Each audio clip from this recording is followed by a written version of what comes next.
나 하늘로 돌아가리라로 시작되는 귀천이라는 시로 유명한 천상병 시인의 참새라는 시가 있습니다. 참새 두 마리가 사이좋게 날아와서 내 방문 앞에서 뜰에서 기분 좋게 쫑쫑거리며 놀고 있다. 저것들은 친구인가 부부인가? 하여튼 아주 즐거운 모양이다. 저들같이 나도 좀 안 될지 모르겠다. 본능으로만 사는 새들이여, 참새여. 사람은 이성이니 철학이니 하여 너희들보다 순결하지 못하고 아름답게 기쁘게 살 줄을 모른다. 시인은 자기 집 방문 앞에 찾아와서 즐겁게 놀고 있는 그 참새 두 마리를 보면서 그것들이 오히려 이것저것 복잡하게 따지는 사람들보다 더 순결하고 아름답고 기쁘게 사는 것 같다고 노래하고 있습니다. 시인의 눈에 그 참새 두 마리가 무척이나 행복해 보였나 봅니다. 우리는 진정 행복한 삶이란 무엇일까? 누가 과연 진정 행복한 사람인가? 깊이 생각해 볼 필요가 있습니다. 나는 지금 정말 행복한가? 물어봐야 됩니다. 여러분 정말 행복하십니까? 네. 방금 제가 소개해드린 이 시에 나오는 참새 두 마리처럼 즐겁고 행복하게 살고 계십니까? 이 시에 따르면 행복한 삶이란 서로 사이좋게, 기분 좋게, 즐겁게 사는 것, 순결하고 아름답고 기쁘게 사는 것입니다. 아멘. 그런데 사람들은 누구나 행복하기를 원하지만 어떻게 행복해질 수 있는지 그 길을 모르는 것 같습니다. 행복이 어느 날 공중에서 뚝 떨어지는 게 아닙니다. 누가 갖다 주는 것도 아닙니다. 행복은 우리 스스로 찾아야 되는 것입니다. 행복해지기 위한 스스로의 의지적인 노력이 필요합니다. 사람들은 흔히 가진 게 없어서 행복하지 못하다고 생각을 합니다. 하지만 행복은 소유에 있지 않습니다. 눈에 보이는 것들을 많이 소유했다고 해서 행복해지는 것은 결코 아닙니다. 아멘이 안 나오네요. 네. 오늘 우리 모두가 정말 행복해지기를 바라면서 과연 어떻게 하여야 행복해질 수 있는지 한번 생각해 보려고 합니다. 행복의 길을 찾아보려면 먼저 행복한 삶을 가로막는 장애물이 무엇인지를 알아야 되는데 우선 행복한 삶을 가로막는 장애물 두 가지만 짚어보려고 합니다. 첫째로 지나치게 성공지향적인 삶을 살려고 할 때 행복할 수 없습니다. 지나치게 성공지향적인 삶을 살려고 하면 행복할 수가 없어요. 사실 성공, 형통 이런 말들은 대단히 매력적인 말이죠. 그래서 서점 그 베스트셀러 섹션에 가보면 이런 주제를 다루는 책들이 늘 첫 번째 자리를 차지하고 있는 것을 쉽게 볼 수 있습니다. 무조건 잘 되고 성통하고 성공하고 형통하고 건강하고 승리하고 앞길이 환히 열리고 진급이 되고 지위가 올라가고 시험에 합격하는 것을 인생 목표로 삼고 사는 사람들이 많습니다. 사실 대부분의 사람들이 그렇게 살죠. 그런데 지나치게 부와 성공을 얻으려고 몸부림치는 성공지향적인 삶을 살다 보면 야망과 탐심에 빠지게 되고 만족도 없고 기쁨도 없고 여유도 없고 따라서 감사도 없는 고달픈 인생을 살 수밖에 없다는 것을 깨달아야 됩니다. 그런 삶이 행복할 리 만무하죠. 나이가 한 40대 중반쯤 되는 어떤 주부가 난생 처음으로 여고 동창회에 갔다고 합니다. 가보니까 다들 옷자랑, 명품 자랑, 집 자랑, 남편 자랑, 애들 자랑만 하더랍니다. 다들 성공하고 잘 먹고 잘 사는 것 같은데 갑자기 자기 자신이 너무 초라해 보이더랍니다. 그래서 다시는 동창회 가지 않기로 결심했더랍니다. 여러분, 되게 뭔가를 좀 가진 사람들은 자기가 가진 것을 남에게 자랑하기 위해서 사는 것 같습니다. 또 반대로 못 가진 사람들은 못 가진 자신의 신세를 한탄하는 경우를 쉽게 봅니다. 우리가 살고 있는 이 시대는 경쟁 시대죠. 그것도 무한 경쟁의 시대입니다. 끊임없이 서로 경쟁하면서 정상을 움켜쥐려고 애를 씁니다. 그러다 보니 무조건 올라가는 것에 관심을 두게 되고 성공하는 것에 인생을 올인하게 됩니다. 그러나 그 결과는 어떻습니까? 고독과 절망밖에 얻는 게 별로 없습니다. 후회와 고통만 가득한 인생으로 마치게 됩니다. 유명한 알렉산더 대왕이 30살의 젊은 나이에 더 이상 자신이 정복할 땅이 없다는 사실을 깨닫고 대성통곡하며 슬피 울었다 그러죠. 30살에. 그는 모든 것을 다 가졌던 사람입니다. 천하를 손에 넣었는데 30살에. 뭐가 부족합니까? 그러나 33세에 갑작스런 열병에 걸려 요절하면서 그가 남긴 유언이 뭐예요? 내 장례식장에서 내 관 양쪽에다 구멍을 뚫어서 나의 빈손이 모든 사람 눈에 보이게 하라는 것이었습니다. 왜요?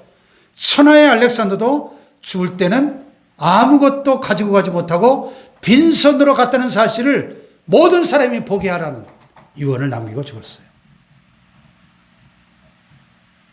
오늘날에도 우리 주변에 무언가를 더 많이 소유하려고 지나치게 애를 쓰고 몸부림치는 현대판 알렉산더들을 우리가 수두룩하게 보게 됩니다. 하지만 인간의 탐욕이라고 하는 것은 본래가 끝이 없는 것이기에 결코 만족이 있을 수 없고 따라서 거기에 참된 행복이 있을 수 없다는 사실을 알아야 합니다. 아멘. 그렇기 때문에 결국 많은 것을 소유한 다음에 어떻게 됩니까?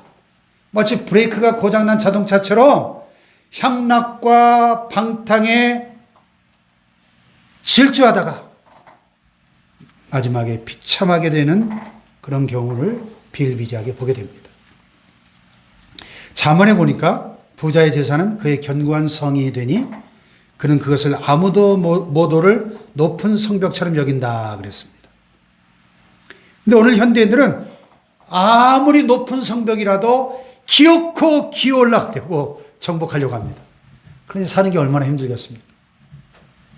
그렇게 소유지향적인 삶을 사는 사람에게는 만족도 없고 기쁨도 없고 평안도 즐거움도 없는 것입니다.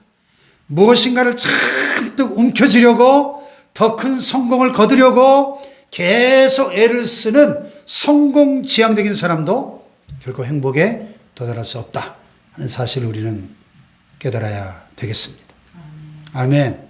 사실 진정한 성공의 척도는 관계입니다. 관계. 하나님과의 관계, 사람과의 관계. 수직적으로 내가 하나님과 얼마나 친밀한 관계를 맺고 있는가. 다른 사람들과의 관계가 얼마나 친밀하고 의미 있는 관계를 맺고 살아가느냐 하는 것에 인생의 참된 성공이 달려있는 것입니다. 그러므로 행복한 삶은 무엇인가를 많이 움켜쥐고 얻는다고 주어지는 것이 아니라 하나님이 우리에게 주시는 선물입니다. 우리가 구원도 하나님의 은혜로 받은 선물이죠. 마찬가지로 행복도 하나님 아버지와의 관계를 통해서 예수 그리스도를 통하여 하나님 아버지와 어떤 관계를 누리느냐 하는 것에 달려있다는 사실을 깨달아야 됩니다. 할렐루야. 그러므로 두 번째로 행복을 가로막는 것은 죄입니다. 죄를 원어에 보면 헬라어로는 하마르티아, 히브리어는 하타 이런 단어인데요. 그 뜻은 원어 사전에 보면 표적에서 빗나간다. 화살이 관역을 향해서 날아가서 관역에 적중을 해야 되는데 관역을 맞추지 못하고 그 표적에서 빗나갔다는 것입니다. 무슨 말입니까? 성경이 말씀하는 죄가 뭐냐? 하나님이 뜻하신 바로 그 사람으로 살지 못하는 것이 몽땅 다 죄라는 거예요. 하나님이 뜻하신 바로 그 사람으로 살지 못하는 거예요. 아멘입니까? 물론 거짓말하고 도둑질하고 간음하고 살인하는 것도 다 죄는 죄입니다. 하지만 하나님이 나를 향해 갖고 계시는 그 거룩한 뜻을 외면하고 사는 것이 가장 근본적인 죄라는 사실을 알아야 합니다. 할렐루야. 하나님의 의도에서 벗어난 인생. 하나님의 뜻과 계획과 상관없는 삶을 사는 것이 몽땅 다 죄다 하는 것입니다. 아멘. 사람은 누구나 다 각기 자기가 걸어가야 할 길이 있습니다. 하나님이 우리에게 주신 인생의 길이 있어요. 그 길을 성실하고 진실하게 걸어가는 것이 복 있는 삶인 것입니다. 아멘. 다시 말해서 하나님이 내게 주신 삶의 길을 열심히 걸어가는 것이 행복의 길임을 알아야 합니다. 할렐루야.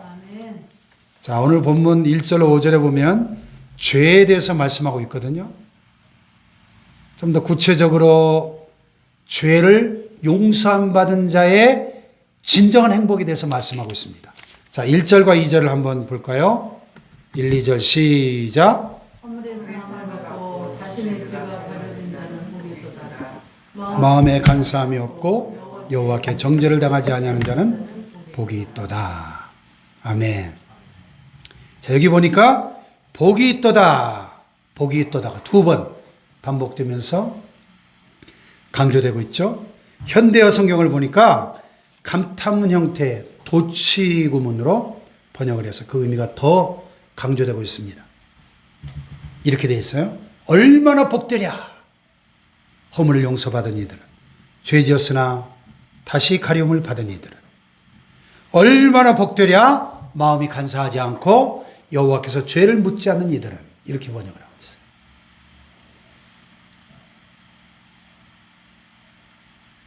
죄 용서함 받은 사람의 그 진정한 행복을 노래하고 있고요. 이어지는 3, 4절에 보면 정반대로 죄를 회개하지 않고 죄를 용서함 받지 못한 심령의 상태가 얼마나 생지옥처럼 끔찍한가를 실감나게 묘사하고 있습니다. 3, 4절 시작. 내가 입을 열지 아니할 때 종일 신음함으로 내 뼈가 쇠하였도다. 주의 손이 주야로 나를 누르시오니 내 진액이 빠져서 여름 가뭄에 마름같이 되었나이다. 이전에 그 한글 개혁성에 보면 내가 입을 열지 아니할 때 이 구절을 내가 토설치 아니할 때 이렇게 번역했었거든요. 토설이 뭐예요? 토설. 여기서 한자 토자를 보면 토할 토자예요. 구토라는 말이죠. 토할 토자. 죄를 다 토해내고 자복해야 죄 씻음 받고 행복하게 살 수 있음을 말씀하고 있는 것입니다. 아멘.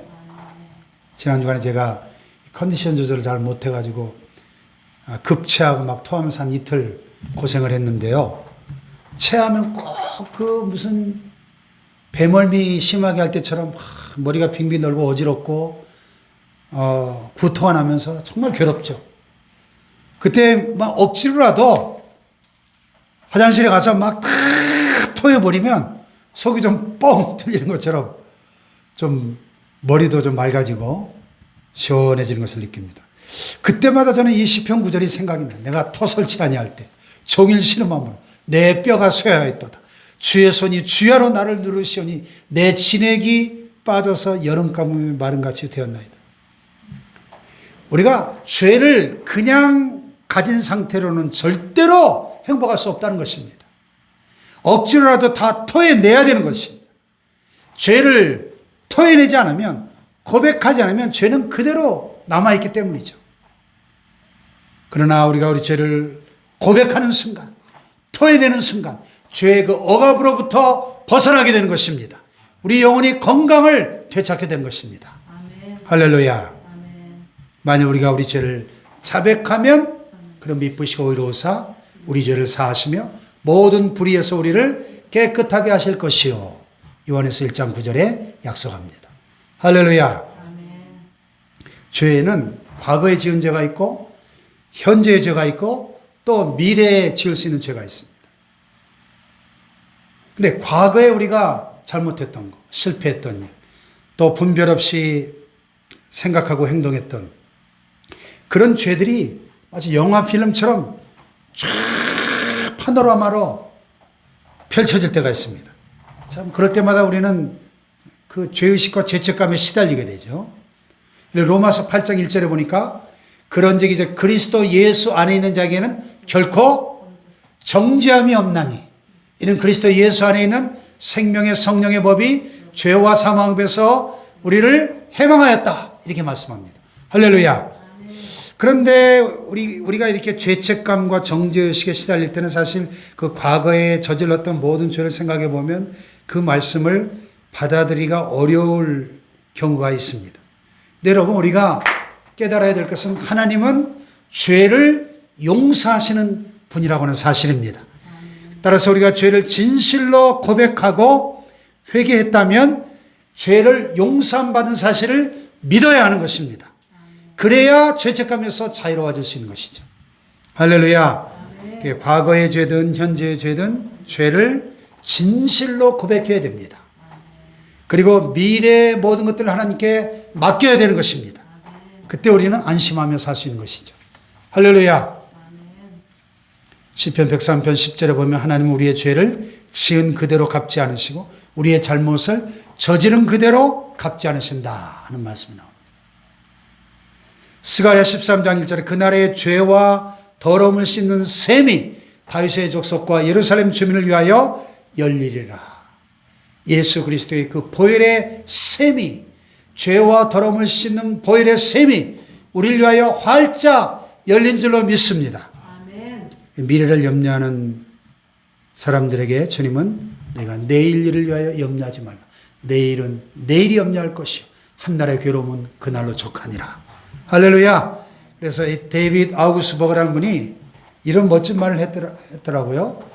용서가 뭐냐? 용서란 과거의 일은 잊어버리고 앞으로의 일은 담담히 맞이하고 현재의 일은 그대로 받아들이는 것이다. 그랬어요.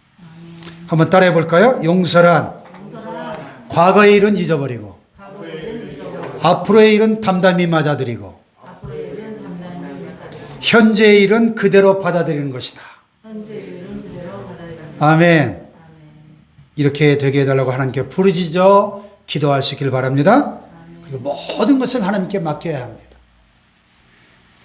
자, 그러면 결론적으로 이제부터 우리가 행복한 삶을 살기 위해서 어떻게 해야 될 것인가? 실질적으로 두 가지만 한번 적용해 보겠습니다. 첫째로 여백을 가질 필요가 있습니다. 여백. 요즘 신문이나 잡지를 만들어도 또 책을 만들어도 꼭 여백이 있어야 됩니다. 생명의 삶을 보면 매달 디자인이 바뀌고 그 안에 이렇게 묵상, 이달의 묵상 이런 글들이 나오는데 그 배경 그림들과 함께 참 멋진 그 디자인을 봅니다. 세련되고 고급스러운 디자인일수록 특징이 뭐냐면 여백의 미를 충분히 살렸다는 여백의 미. 여백의 미를 잘 살린 그런 디자인이 아름다워요. 예, 답답하지 않고 보는 사람들이. 제가 영상 설교를 지금 6년째 이렇게 만들면서 점점 이 디자인의 세계를 맛보면서 깨닫는 것은 여백의 중요성, 여백의 중요성, 여백의 미입니다.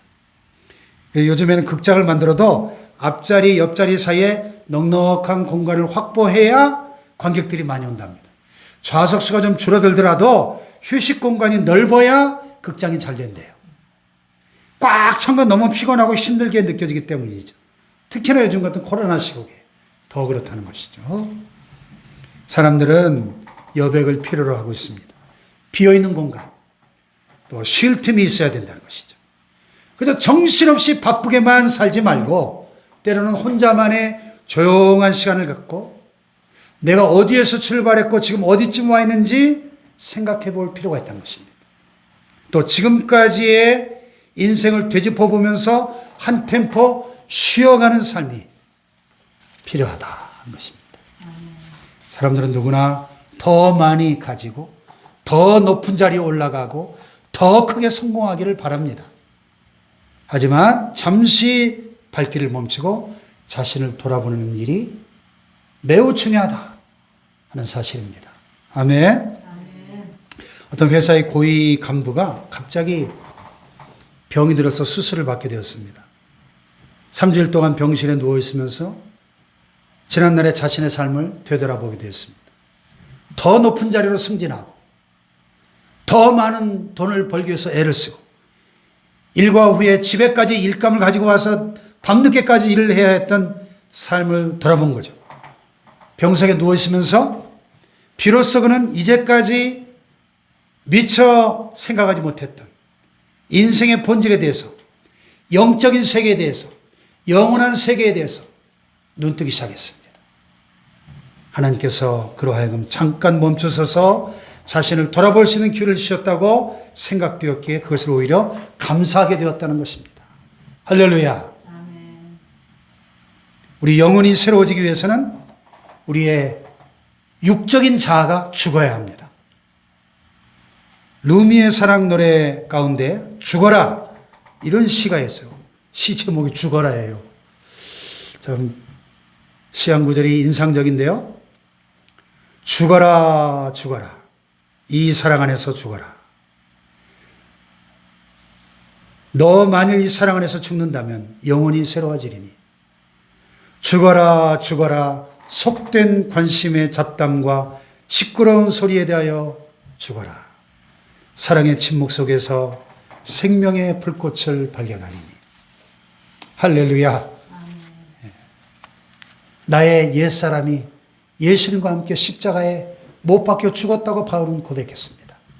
할렐루야. 아멘. 오늘 여기 7절에 보니까 다윗이 뭐라고 고백했냐면 주는 나의 은신처이오니 피난처. The Lord is my shelter. 환난에서 나를 보호하시고 구원의 노래로 나를 들으시리이다. 할렐루야. 참 귀한 말씀이죠. 주님을 나의 은신처, 내가 피하여 숨을 곳이라는 것입니다. 환난 날에 내가 피하여 숨을 수 있는 곳. 그렇습니다. 우리는 주님의 품 안에서 참된 쉼을 얻을 수 있습니다. 세상 욕심에서 벗어나 모든 것을 주님께 맡길 때 평안해질 줄로 믿습니다. 아멘. 할렐루야. 아멘. 주 안에 있는 나에게 딴 근심이 있으랴 십자가 밑에 나가 내 짐을 풀었네.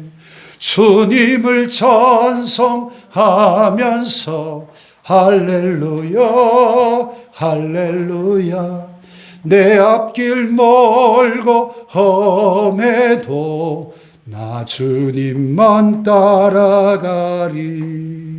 할렐루야. 아멘. 그렇습니다.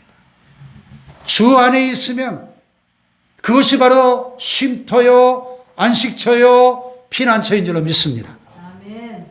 내 뜻과 내 욕심과 내 계획을 포기하고 내려놓고 내가 온전히 주님 안에 거할 때 모든 근심 걱정이 사라질 줄로 믿습니다. 아멘. 나의 육신적인 자아가 죽고 그 크고 넓으신 주님 품에 안길 때 우리 영혼이 비로소 참다운 안식을 얻고 기쁨이 생기고 여유를 갖게 될 때 진정한 행복을 누리게 될 줄로 믿습니다. 아멘. 할렐루야. 아멘. 두 번째로 하나님과 친밀한 교제를 나누어야 됩니다. 여기 6절에 보니까 이런 말씀이 있어요. 6절 시작. 이로 말미암아 모든 경건한 자는 주를 만날 기회를 얻어서 주께 기도할지라.